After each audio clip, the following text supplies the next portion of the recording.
Meus caros, oi, beleza? Saudades de vocês. A gente está preparando aqui algumas aulas, né, gravadas para vocês. E hoje eu queria trazer um assunto diferente, né? A gente ficou muito numa discussão de filosofia aí, desde o início do ano eu dei mais ênfase na filosofia, mas hoje eu queria trazer uma coisa diferente para vocês. É não só uma aula de sociologia, né? Mas também uma sugestão de leitura de uma obra. Você me empresta, Nath, por favor? Obrigada. Gente, essa obra aqui, ó, eu não sei se vocês vão conseguir ver, mas o nome do livro é Elite do Atraso, né, do Gessé Souza. É uma dessas obras, né, de sociologia brasileira contemporânea, e ela é muito interessante justamente porque é um livro que traz uma série de informações e uma série de discussões para entender o Brasil hoje, né? O Brasil de hoje, o Brasil que a gente vive, muito do que está acontecendo do ponto de vista político, social, econômico, pelo menos de 2010 para cá. Então é realmente um estudo. O livro ele tem uma linguagem até bem simples, né? Não é tão cheia de cálculos, estatísticas, enfim, gráficos. É mais uma apresentação crítica, né? O livro ele tem uma estrutura bem interessante. O Gessé ele parte, né, de uma... Eu vou colocar aqui, ó, Sociologia, a Elite do Atraso, Gessé Souza, né? O Gessé, ele vai partir, né, de uma, como é que eu posso dizer, de uma análise crítica, né, da tradição sociológica brasileira. Então ele vai fazer uma análise crítica do Gilberto Freire, do Sérgio Buarque de Holanda, do Roberto da Mata, né? Ele vai literalmente dialogar com esses pensadores clássicos da sociologia brasileira e ele vai propor uma crítica a esses intelectuais. Então é um livro realmente muito interessante, assim, a linguagem do Gessé é muito interessante, né? Recomendo também que vocês conheçam o canal dele. Enfim, vamos para o conteúdo. Eu tentei trazer um resumo da obra. É claro que o livro é bem denso, tem várias coisas, várias ideias, vários conceitos, enfim, várias definições, mas eu tentei sintetizar um pouco do que ele propõe ali na obra dele. Então eu coloquei assim, quando a gente está falando de uma elite, a gente está falando de um grupo restrito de pessoas, de indivíduos, um grupo, em grande medida, organizado, né, que defende os seus próprios interesses. O estudo das elites, por exemplo, nas ciências sociais, especialmente na ciência política, já está bastante avançado e tem várias formas de definir, tá? O que é uma elite.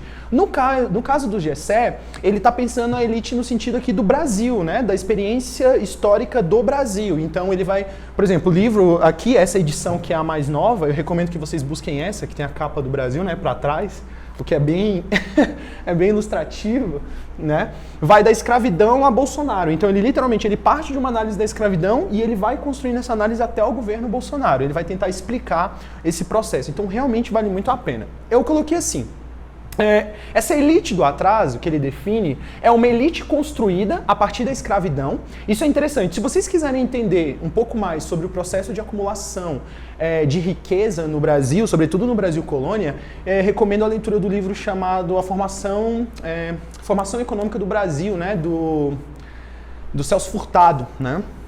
Se eu não me engano é isso mesmo. Enfim, posso estar errada. Mas é um livro que explica justamente esse processo histórico, né, de construção não só da colônia brasileira, mas de uma sociedade toda direcionada para uma exploração do trabalho, né, que está direcionada aos interesses externos do capital. Isso aconteceu na colonização, isso aconteceu no Império, isso aconteceu na República, né? Então a história do Brasil ela está muito ligada à escravidão. O Gessé vai dizer que é justamente a escravidão que funda a sociedade brasileira. Então é uma ideia realmente bem controversa, assim, né? Sobretudo a escravidão e o racismo, porque é a partir da escravidão que você define uma separação rigorosa entre quem manda e quem obedece, e você define aí um critério de exploração do trabalho. Então ele vai definir essa elite em função justamente da escravidão e do processo de acumulação de riqueza, né? Porque, enfim, a gente sabe muito bem que a colonização do Brasil, ela se deu a partir de um processo, primeiro, de exploração do trabalho compulsório, né? Dos índios, né? Das populações indígenas. Eles resistiram. Enfim, isso partiu para um genocídio, né, uma perseguição à comunidade indígena aqui no Brasil, e depois a escravidão dos povos africanos, né? E aí a sociedade brasileira ela está muito inserida dentro desse processo. Então o Gessé traz essa ideia para dentro da obra dele. Então esse processo de acumulação de riqueza permite um tipo de controle efetivo sobre os rumos da economia. É só você, por exemplo, lembrar que o Brasil, né, sempre foi direcionado a produção, a base econômica do Brasil, ela sempre esteve na agricultura, e sobretudo na agricultura de exportação. Então, é um controle efetivo da economia, porque o sentido da economia brasileira está direcionado para a exportação, né? Ao mesmo tempo que se insere na estrutura política a fim de representar os seus próprios interesses. Então é só você pensar, por exemplo, a República Oligárquica no Brasil, né? Todo o processo de organização, né, de divisão do território brasileiro, as capitanias, e como esse processo ele vai se alterando, ele vai se transformando ao longo do tempo. Basicamente a gente pode dizer assim, os mesmos grupos que dominavam o Brasil lá na colonização continuam dominando hoje, né? É uma tradição familiar, podemos dizer assim. Isso você encontra, aliás, observando as grandes famílias, enfim, de lideranças políticas pelo Brasil, né? A escravidão, então, como eu falei, é o fundamento da sociedade brasileira em sua formação histórica. Basicamente, é uma sociedade escravocrata a partir da rapinagem da riqueza nacional. Ele usa essas palavras mesmo, né? Rapinagem. Isso é muito interessante porque uma sociedade escravocrata é uma sociedade onde existe uma divisão muito rigorosa, né? Existe um processo de hierarquização da sociedade, e esse processo de hierarquização representa também uma divisão de classes, se você quiser usar a terminologia de classes, né? Que permite um controle de cima para baixo, né? O controle que a gente fala, né? É um tipo de organização política, social e econômica top-down, né? De cima para baixo. Então, vem das elites para as classes subalternas. Então, enfim, é só você perceber, por exemplo, as lideranças políticas no Brasil, né? É só você perceber, por exemplo, a organização dos espaços, né? Da urbanização das cidades, onde as comunidades se concentram, as periferias, as favelas, enfim, as comunidades em geral. O que é muito interessante que o Gessé também traz para dentro da obra dele é justamente a elite brasileira, ela se diferencia de outras elites, né? Porque ela não tem um projeto de desenvolvimento nacional. É muito curioso isso, né? Ele traz essa ideia e você fica pensando muito sobre isso, tipo, parece fazer sentido, tipo, a elite brasileira, ela não está preocupada com a manutenção da riqueza no longo prazo. Ela está muito mais preocupada com atender os seus interesses imediatos, né? Por exemplo, atualmente a gente viu isso com o preço dos alimentos no Brasil, né? Sobretudo do arroz, né? Por quê? Bom, porque, enfim, a elite do agronegócio percebeu que o dólar estava mais valorizado que o real, então privilegiou a exportação para lucrar em dólar, ganhar mais grana, né? E deixa de abastecer o mercado interno, isso significa, né? Oferta e demanda significa o aumento de preços, enfim, de alimentos em geral, arroz, feijão, óleo, né? A ausência de podemos dizer assim, a ausência de uma reserva interna, né? Uma reserva nacional de alimentos. O governo poderia fazer isso, né?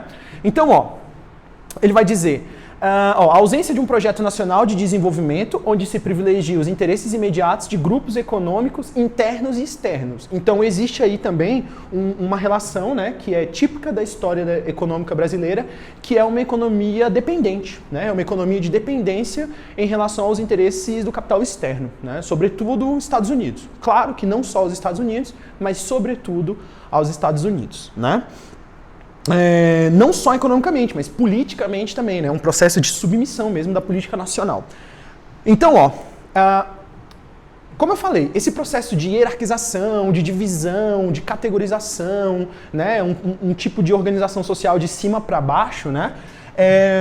Se dá como forma de dominação. Eu até coloquei alguns trechos do livro que eu vou ler para vocês e vocês vão entender melhor. Mas assim, é uma forma de dominação que parte de uma base material, né? É só você lembrar aí do materialismo histórico, que dá para entender muito bem isso.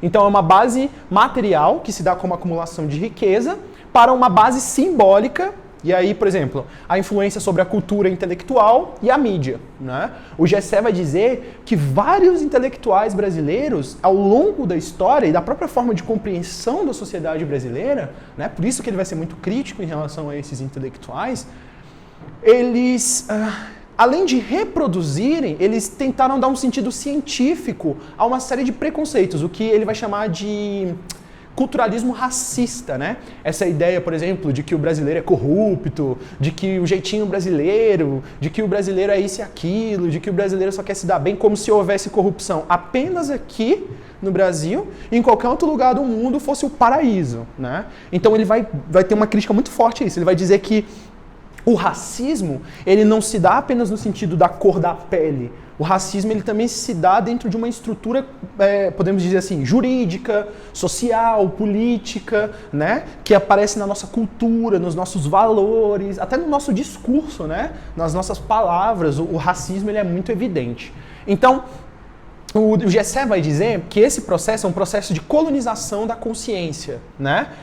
Em especial da classe média, né? O Gessé Souza é muito famoso também por ter um estudo sociológico sobre o que é a classe média no Brasil, né? O que é a classe média? É uma classe que não tem lugar, né? Ela é média justamente porque ela não é pobre, né? Ela tem condição de vida material, tem acesso, por exemplo, ao estudo, tem trabalhos bem remunerados, então ela podemos dizer assim, não é pobre, mas ela também não é rica porque ela não concentra os meios de produção. Ela tem esse sonho de ser a elite, mas ela é esse meio do caminho entre os ricos e pobres. E o Gessé vai dizer, é justamente a classe média que reproduz os valores da classe dominante enquanto seus próprios valores, né? Então, esse discurso moralista acerca da corrupção, acerca do povo, né? Essa tentativa como é que eu posso dizer? De tirar o crédito da política que se dá nas massas, né? O tipo de política que acontece dentro das periferias, das comunidades, né? É um processo de criminalização mesmo da pobreza, né? Enfim, dos negros, da comunidade negra. Isso é uma coisa que a gente vê no Brasil o tempo todo, né? Para entender um pouco de toda essa forma de criminalização da pobreza, né? De forma de dominação que se dá a partir da raça, né? Num processo de marginalização dos pobres, enfim, é um processo de repressão e de dominação constante. Então, como eu estava falando, se vocês prestarem atenção nas últimas semanas e buscarem aí na internet, vocês vão ver, por exemplo, o caso daquelas duas primas que foram assassinadas na porta de casa. Teve o caso daqueles dois rapazes negros, né, que estavam andando de moto. Enfim, os policiais atiraram neles, depois acharam os rapazes mortos, e aí tem toda uma investigação acontecendo, né, os meninos eram inocentes, adolescentes, enfim. Muita coisa está relacionada a esse processo. O Gessé toca muito nesse ponto. Então, tem uma coisa interessante que ele coloca no livro também, que é justamente uma definição que ele fala, a corrupção real e a corrupção dos tolos, né? A corrupção real é a corrupção própria do mercado, né? Eu até coloquei assim, ó, vou ler para vocês o que eu escrevi, ó. A corrupção real e a corrupção dos tolos. É um discurso moralista, no caso, a corrupção dos tolos, né? Que transfere toda forma de corrupção para o Estado. Como se o Estado, a estrutura política, as instituições fossem a representação da corrupção, né? Invisibilizando as formas de corrupção que se dão no nível do mercado. Então, por exemplo, a concentração, né, os monopólios, o controle de preços, a exploração do trabalho, etc. Todo esse processo, é uma tentativa de dizer que a corrupção está só na política e deixar de lado e invisibilizar a corrupção real, que é a corrupção econômica. Então, por exemplo, aqui no Brasil a gente teve muito caso das empresas, né, a OAS, a Odebrecht, enfim, que literalmente foram as responsáveis por esse processo de corrupção. Não estou dizendo que não existem lideranças políticas corruptas, mas a corrupção real, ela não é do Estado, ela é do mercado, né? Então ele vai definir isso, ó. E dos interesses corporativos. É uma distorção da base do poder econômico sobre o conjunto da sociedade. Ou seja, você deixa de lado essas formas de dominação que se dão enquanto economia, né? Um tipo de exploração material, e você transfere a culpa, a corrupção para o campo da política. Então você criminaliza, por exemplo, as lideranças populares, né? Você criminaliza os grupos, né, de resistência, as formas de manifestação, os movimentos sociais. Então tem muita coisa associada também a essa ideia de corrupção real e corrupção dos tolos. Vale muito a pena conhecer isso aqui para entender muito do que a gente vive hoje no Brasil, pelo menos na última década, assim, tá? Então, por exemplo, ele vai falar do papel da mídia como aquela que expressa a visão e o discurso dominante da elite, retórica busca sempre justificar a espoliação do capital de juros sobre a riqueza social. Então, por exemplo, a ideia de que a taxa de juros serve para controlar a inflação, ao mesmo tempo que você permite que os bancos aumentem cada vez mais os juros, por exemplo, do cartão de crédito, de financiamento. Nos últimos 3 anos, o Banco Itaú, por exemplo, teve um lucro na casa dos 16 bilhões de reais. Uma coisa astronômica, no meio de uma crise econômica, social, sanitária, política. Então, perceba, né? O Brasil é basicamente um país espoliado pelos bancos, né? É isso que ele está querendo dizer. Então, é uma definição dos oligopólios dos meios de comunicação. Isso no Brasil é muito real, né? Toda a informação que a gente vê no Brasil diariamente, ela passa pelo controle de basicamente 7 famílias, né? As mais famosas são a família Marinho, da Globo, e os Abravanel, do SBT. Que, aliás, Silvio Santos, né, que é a grande figura do SBT, é um grande apoiador do Bolsonaro. Então, enfim, tá tudo conectado, né? Vamos avançar um pouquinho. Então, aí é a parte do livro que eu queria trazer para vocês. A escravidão é o nosso berço, o mundo que a escravidão criou. Isso é tipo um capítulo do livro.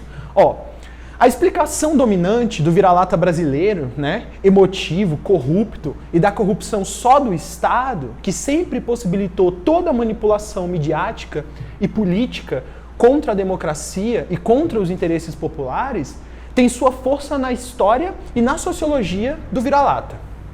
O que ele chama de vira-lata é justamente essa visão de que a sociedade brasileira é naturalmente corrupta e, por exemplo, os americanos são muito melhores do que nós, são superiores. Então é um racismo internalizado pela própria população. Toda vez que você vê a galera usando esse tipo de termo, né, jeitinho brasileiro, o brasileiro é corrupto, o brasileiro é isso e aquilo. Eu adoro esse tipo de coisa, né? Você vai falar de sociedade, aí a pessoa fala, porque o brasileiro. Tá, mas o que você está chamando de brasileiro?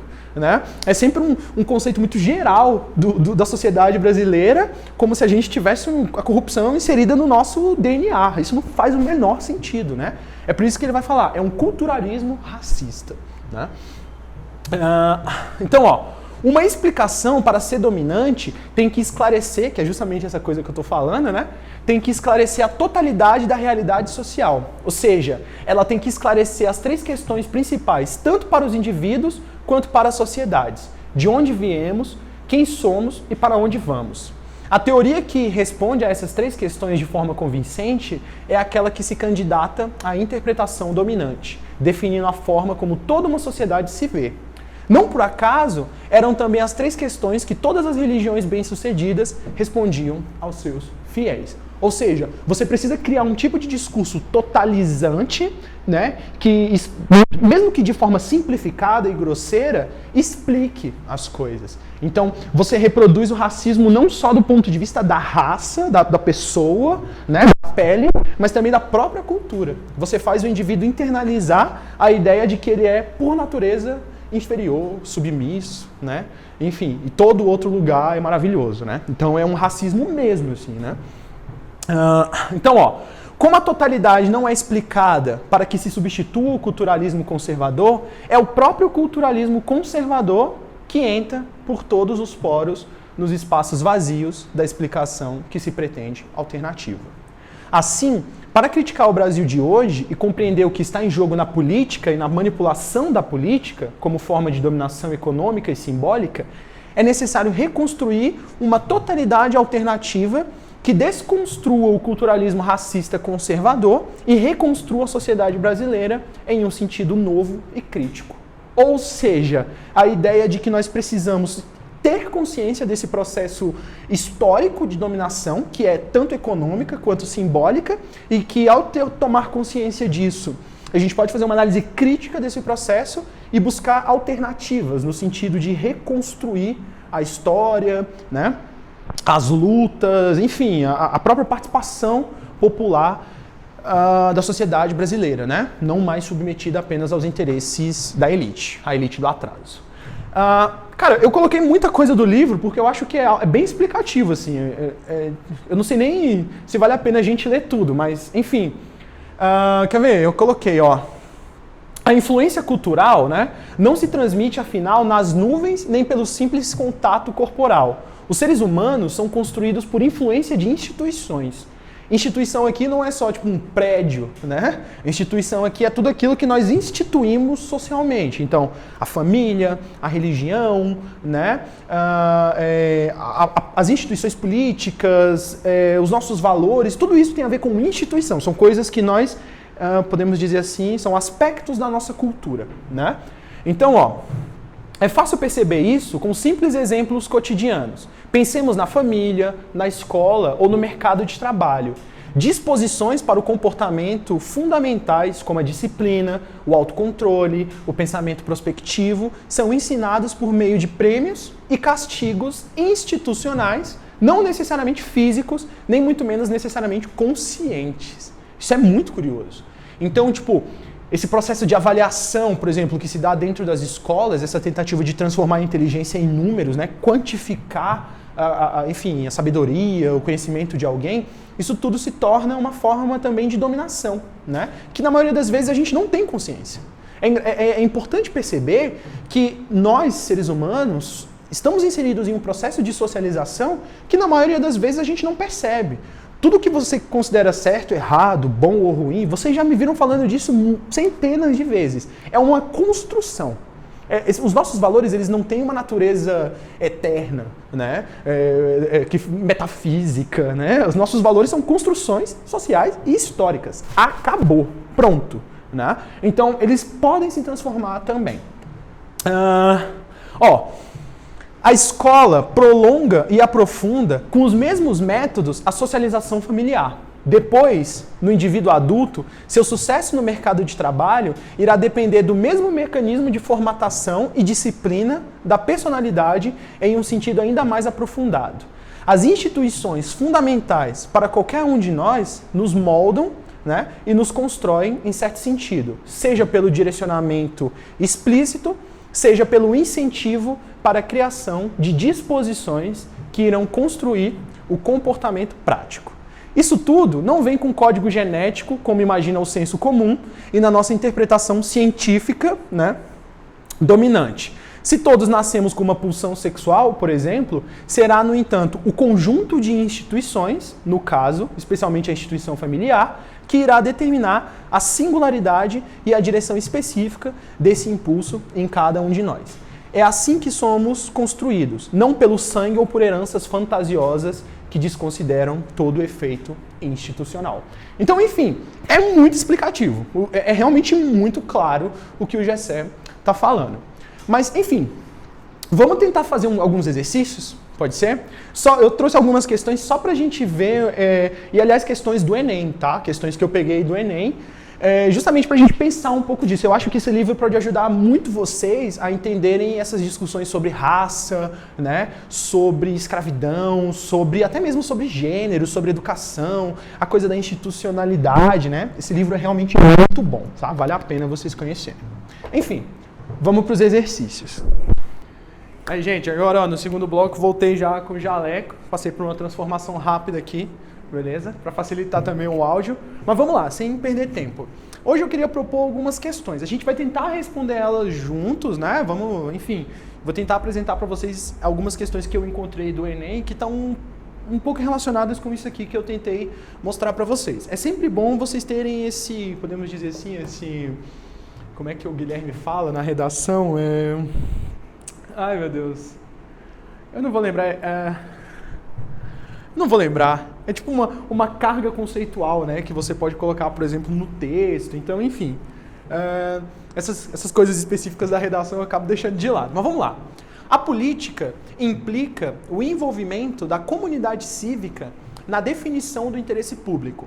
Vale dizer, portanto, que o cenário original da política, no lugar de uma relação vertical e intransponível entre soberanos e súditos, na qual a força e a capacidade de impor o medo exercem papel fundamental, sustenta-se em um experimento horizontal. Então, igualdade política, acesso pleno ao uso da palavra e ausência de medo constituem as suas cláusulas pétreas. Então vamos tentar entender, né? A organização da sociedade no espaço é um processo histórico-geográfico, né? Articulado ao desenvolvimento das técnicas, à utilização dos recursos naturais e à produção de objetos industrializados. Política é, portanto, uma organização dinâmica e complexa, né, possível apenas pela existência de determinados conjuntos de leis e regras que regulam a vida em sociedade. Nesse contexto, a participação coletiva é, aí as opções, necessária para que prevaleça a autonomia social, né? Provavelmente essa aqui é a correta, mas vamos lá, né? Imprescindível para uma sociedade livre de conflitos, errado, né? Porque não existe, de novo, não existe sociedade sem formas de organização, sem formas de divisão. E assim, a nossa própria vivência em sociedade, ela é dialética, ela é baseada numa oposição constante. E isso se expressa também na política, né? Então a política é a disputa pelo poder e não deixa de ser um conflito de alguma forma, não necessariamente conflito bélico, né? Mas conflito mesmo de interesses, de ideias, de conceitos, enfim. Decisiva para tornar a cidade... Então, isso aqui está errado, né? Decisiva para tornar a cidade atraente para os investimentos? Não necessariamente, né? Porque quando a gente está falando de atraente para investimentos aqui, está muito ligado aos interesses de grupos externos, né? Capital externo. Então a política, apesar dela poder ser orientada por esses interesses, ela não necessariamente é isso, né? Sobretudo quando a gente pensa a participação popular. A participação popular tem a ver com o respeito pelos direitos das pessoas, pela condição, né? Por uma vida material mais justa, mais igualitária, e não apenas aos interesses de investimentos, enfim, não é isso, né? Decisiva... Não, desculpa. D. Indispensável para a construção de uma imagem de cidade ideal. Também não, né, pessoal? Aqui, no caso, cidade ideal aqui é muito idealista mesmo, né? No sentido quase platônico, né? Tipo, a participação social, ela não tem a ver apenas com uma imagem de uma cidade ideal, mas de uma cidade real, né? De uma vida real mesmo, da própria vivência e das experiências das pessoas, né? Então também está errado.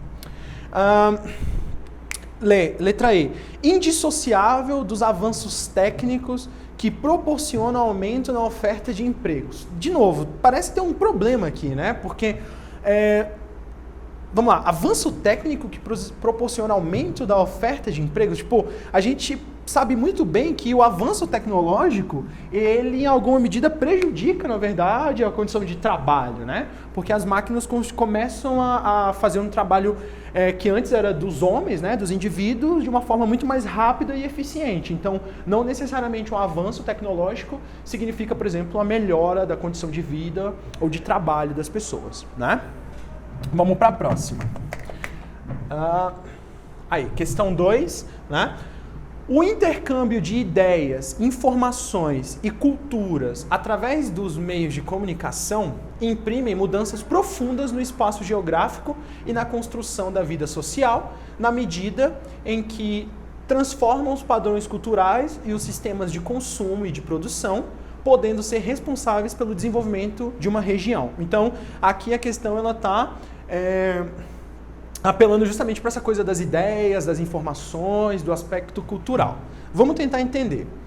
Muitos meios de comunicação, frutos de experiências e da evolução científica acumuladas, foram inventadas ou aperfeiçoados durante o século XX e provocaram mudanças radicais nos modos de vida, como, por exemplo, a diferenciação regional da identidade social por meio de hábitos de consumo.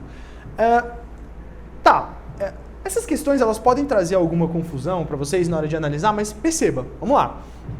Mudanças radicais como, por exemplo, diferenciação regional da identidade social por meio de hábitos de consumo. Na verdade, os hábitos de consumo, eles também podem ser produzidos pela mídia, pelos meios de comunicação. O papel da propaganda, por exemplo, né? Hoje em dia nas redes sociais isso é até muito mais evidente, né? Então, a questão está falando... cadê, ó? Transforma os padrões culturais em sistema de consumo, podemos ser responsáveis pelo desenvolvimento de uma região.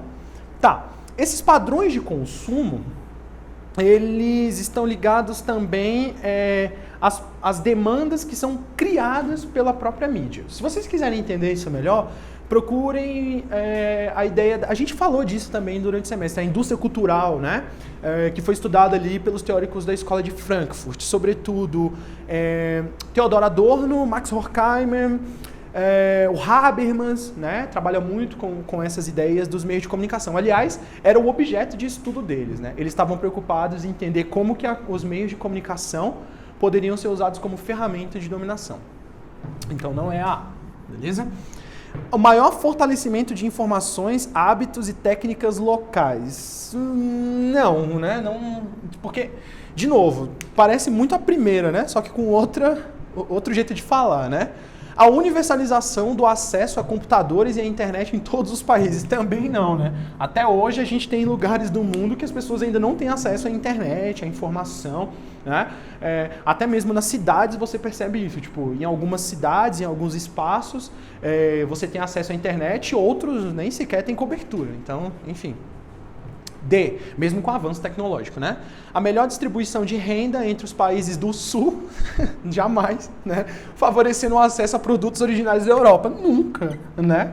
Na verdade, é justamente essa imposição de padrões de comportamento que vem de fora para dentro, por exemplo, do Brasil, que representa muito da nossa crise econômica, né? Da nossa incapacidade de ter uma indústria interna mais forte. Então, enfim, sobre isso aqui, melhor distribuição de renda entre os países do Sul? Claro que não, né? Enfim, isso não tem nem sentido, né? Mas vamos lá. E, a criação de novas referências culturais para a identidade social por meio da disseminação das redes de fast food. Isso aqui é um exemplo interessante, né?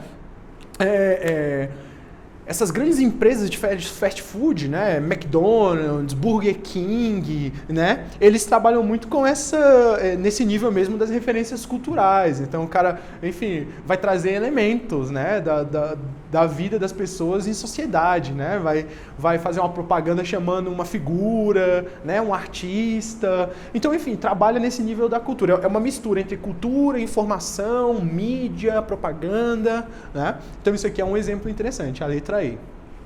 Vamos para a próxima. Isso aqui é a última, tá? Vamos lá. Então, ó, vamos lá. Entre 2004 e 2008, pelo menos 8 mil brasileiros foram libertados de fazendas onde trabalhavam como se fossem escravos. O governo criou uma lista em que ficaram expostos os nomes dos fazendeiros flagrados pela fiscalização. No Norte, Nordeste e Centro-Oeste, regiões que mais sofrem com a fraqueza do poder público, o bloqueio dos canais de financiamento agrícola para tais fazendeiros tem sido a principal arma de combate a esse problema. Mas os governos ainda sofrem com a falta de informações provocadas pelas distâncias e pelo poder intimidador dos proprietários. Organizações não governamentais e grupos como a Pastoral da Terra têm agido corajosamente, acionando as autoridades públicas e ministrando aulas sobre direitos sociais e trabalhistas. Então aqui, de novo, Plano Nacional para a Erradicação do Trabalho Escravo. Vocês sabem, enfim, não preciso explicar isso, né? Vocês vivem no Brasil, vocês têm essa experiência diariamente. O Brasil ainda tem escravidão, tá? O Brasil é um país que ainda tem escravidão. Muitos estudiosos falam que, por exemplo, você dar uma volta pelo interior do Brasil é como viajar no tempo lá no Brasil colônia. Ainda existem escravos, ainda existem, enfim, esses grandes latifúndios que um cara tem 500 hectares de terra, né? Se vocês quiserem entender isso até com experiência própria, é só vocês, quando vocês vão daqui para Pirenópolis, por exemplo, não sei se vocês já fizeram esse caminho, mas daqui para Pirenópolis a gente tem aquelas florestas de pinheiros, né? Tudo aquilo ali é terra de um cara só, né? Uma pessoa só é dona de toda aquela terra ali. Enfim, pinheiro, eucalipto, né? A gente sabe muito bem que eucalipto, onde tem eucalipto não cresce nada, então não tem diversidade de espécies. É literalmente plantação para transformar em estaca, né, carvão, enfim, a coisa imediata da agricultura, né, do agronegócio. Então vamos lá. Nos lugares mencionados no texto, o papel dos grupos de defesa dos direitos humanos tem sido fundamental porque eles, negociam com os fazendeiros o reajuste dos honorários e a redução da carga horária de trabalho, não, né? Na verdade, de novo, aqui está falando, cadê? Aqui, ó, poder intimidador dos proprietários. Não tem negociação, mano. É tiro, enfim, é perseguição, né? Enfim, a Justiça do Trabalho tem muita dificuldade para lidar com esses grandes fazendeiros mesmo, né? Defendem os direitos dos consumidores junto aos armazéns e mercados das fazendas e carvoarias. Também não, né? Só de existir a palavra carvoaria ali, você já sabe que, mano, não tem nada a ver com, tipo, direitos dos consumidores, muito menos os direitos dos trabalhadores, né? Enfim. Substituem as autoridades policiais e jurídicas na resolução dos conflitos entre patrões e empregados. Não. Na verdade, né, o que essas ONGs fazem é chamar a atenção, né, é fazer um trabalho de fiscalização e de alerta para as autoridades públicas sobre, por exemplo, essa exploração do trabalho escravo. Então, enfim, não é que eles substituem, né?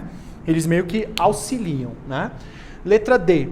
Encaminham denúncias ao Ministério Público e promovem ações de conscientização dos trabalhadores. Tá certo, né? Porque é exatamente o que o texto fala, né? Essas ONGs, elas se especializam nesse trabalho de fiscalização, né, de vigilância desse respeito, por exemplo, pelos direitos trabalhistas, e eles tentam conscientizar os trabalhadores acerca desses direitos. Então é literalmente o que está no texto, né? A letra D é a correta. E a letra E, fortalecem a administração pública ao ministrarem aulas aos seus servidores. Não é a letra E, mas ela poderia gerar confusão justamente por conta disso aqui, ó. Fortalecem a administração pública. Por que eles não fortalecem a administração pública? Porque são não governamentais. Eles não estão inseridos dentro da administração pública. Eles meio que literalmente auxiliam, né? Eles trabalham nesses espaços onde o poder público não consegue chegar, não alcança de forma efetiva. Então, no caso aqui, a opção correta é a letra D, né? Meus caros, enfim, era isso. Queria agradecer de novo aí a atenção de vocês, tá? Espero que vocês tenham um ótimo final de ano. Tô com saudades, a gente precisa se encontrar em algum momento, beleza? Espero que vocês tenham gostado e nessas férias tentem ler esse livro. Eu acho que vocês vão gostar, né? Enfim, tem uma galera aí que eu sei que já leu, que já comprou, né? Mas que vale a pena mesmo, eu acho que pode ajudar vocês até mesmo na prova, tá bom? Meus amores, um beijo, tamo junto, se cuidem, até mais, valeu!